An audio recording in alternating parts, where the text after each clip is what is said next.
Tired of the same old hot takes and sports cliches? Want a fresh perspective on the world of sports? Then tune into the Fade Route with DNZ, the podcast that's changing the game.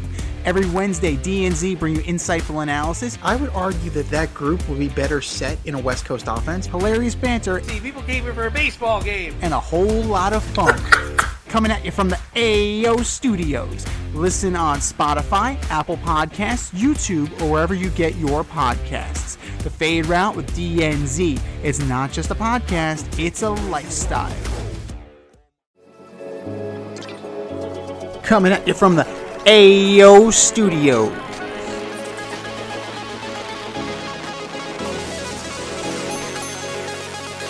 Order up the numbers game.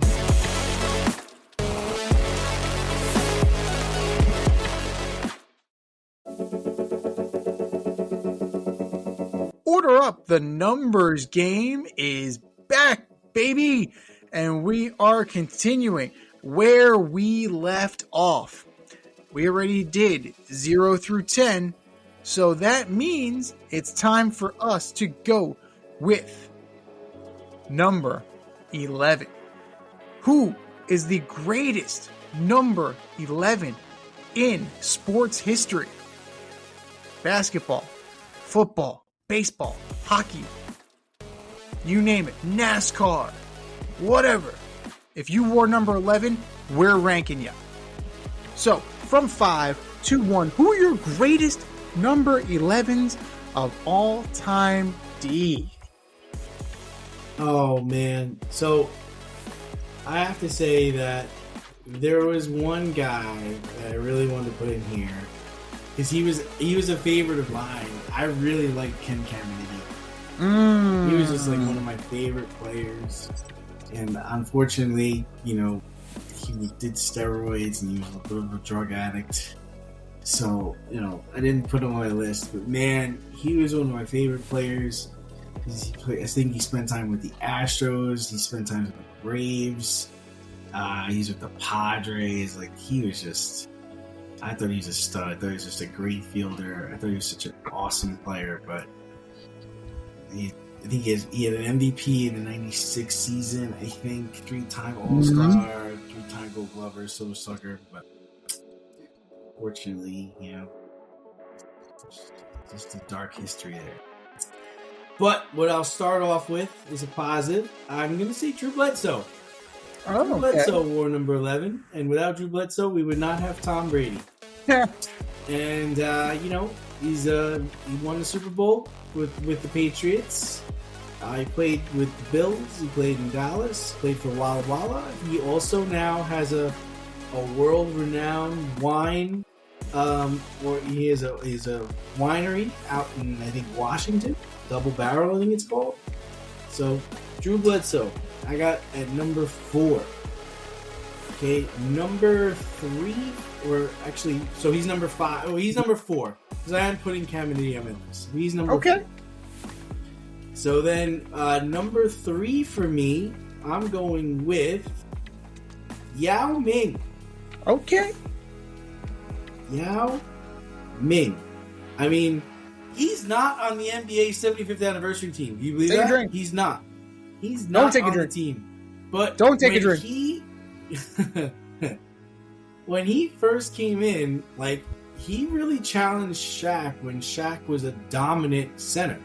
Everyone could say Patrick Ewing and Hakeem Olajuwon got the best of Shaq, but Shaq was really young then, and they were really skilled at their position. But talking about primetime Shaq against primetime Yao Ming, he was able to toss Shaq shit. He was able to put it back on Shaq.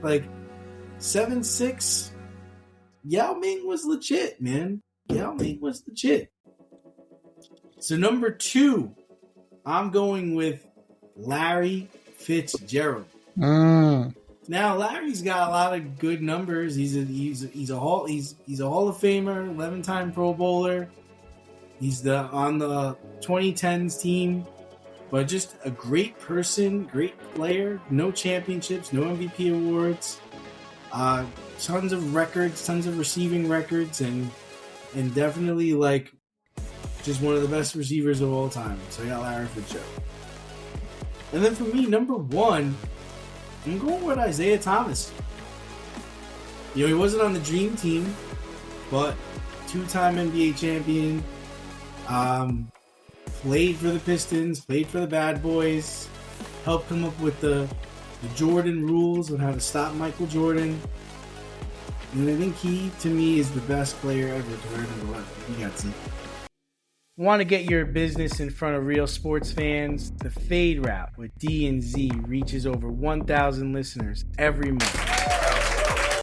Are you ready to be part of the in crowd? Yes! Email us today.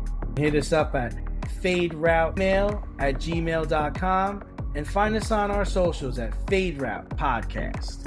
Time to run the go route and talk to you next week. Good choices.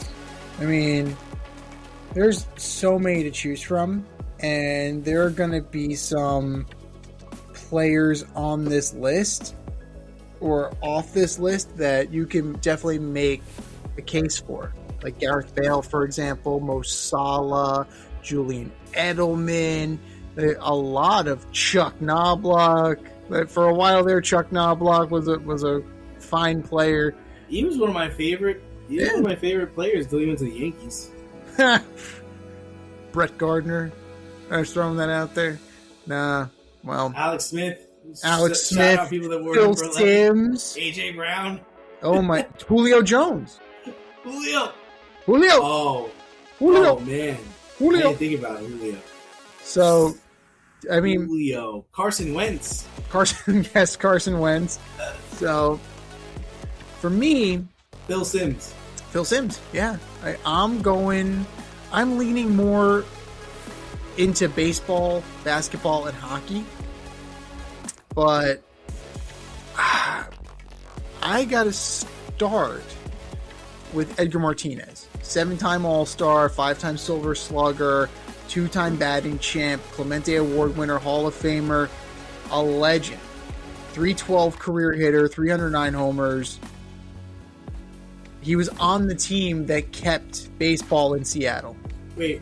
Oh. Edgar Martinez. Stud. Absolute stud. One of the best right-handed hitters ever. He is hands down a guy that I patterned myself after as a kid when playing in Little League and then eventually in travel ball. Like, I patterned my game after my swing after Edgar Martinez. It was so fluid, so simple, and yet it was dynamic. His issue was always injury. He could not play the field. Every time he played the field, he managed to get hurt. And he only became one of the best DHs ever, along with David Ortiz.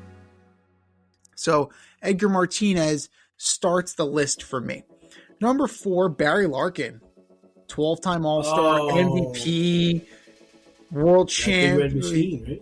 Yeah, 9-time. And then they knocked off the A's. They knocked off the McGuire and Canseco A's. 3-time Gold Glover, 9-time Silver Slugger. Barry Larkin was the early 90s shortstop. It was him and it was Cal Ripken, right? He was those were the two guys that you could point to. Yeah, and Ozzie Smith. But when you look at what a shortstop became as an offensive weapon, Larkin and Ripken outweighed Ozzie Smith. Ozzie Smith was a defensive genius, but there's no way, I don't fear Ozzie Smith at the plate. Barry Larkin could hit. So he takes the 4th spot for me. Number 3, I'm with you on Isaiah Thomas. 12-time All-Star, 2-time NBA champ, 5-time All-NBA team, Hall of Famer, Finals MVP, 75th anniversary team. Take a drink. So he was an iconic point guard in a time where you had guys like Magic at the point guard position. And Isaiah Thomas was a prolific player. Number 2, Elvin Hayes. So 12-time, another one, a 12-time All-Star. So many 12-time All-Stars who wore number 11. Crazy.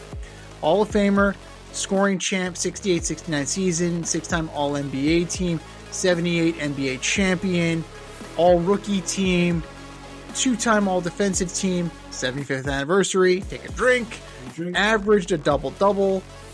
What more can you say about Elvin Hayes? And number 1, maybe this is a little nostalgic for me. Maybe this is something that I need to own as a homer. But I'm going Mark Messier. Oh, yeah. So, 6-time Cup winner, one with the Rangers. This one will last a lifetime. This one has to last a lifetime because they haven't gotten back since. 5-time All-Star. Oh, yes, they did. They got back. They can't win it. They got back, but they can't win it. No. So, 100th anniversary team, take a drink. 2-time Lester Pearson Award winner, Conn Smythe Trophy winner in 83-84. 2-time Hart Trophy winner. 5-time All-Star, Hall of Famer. So, we know how good Gretzky was. But Mess more than carried his load. 694 career goals, 1,193 career assists for a plus-minus of plus 211, 1,887 points, and he did it on the biggest stage of them all. Guaranteed victory against the Devils, a playoff hat trick. What more can you say? There's Broadway Joe. Chisholm broke his thumb. Oh, shit. Oh, yeah, he's wiggling that. Oh, boy. So, for me, Mark Messier is the guy. And he is who I think of when I think of number 11.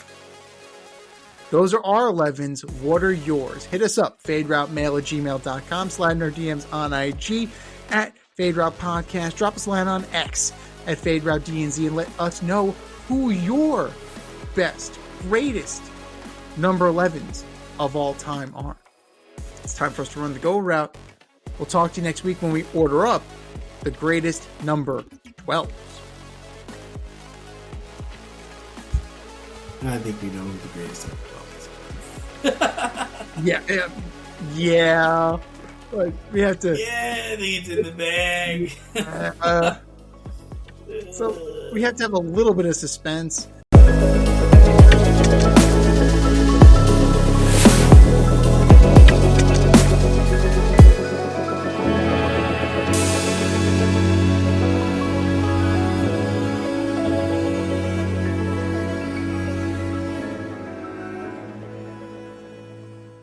Thanks for listening to this episode of our podcast. If you liked what you heard and you want to hear more, be sure to like and subscribe on your favorite podcast platform. Leave us a review, rate us 5 stars, turn on subscription notifications, and share on social media. Tell your friends and spread the word.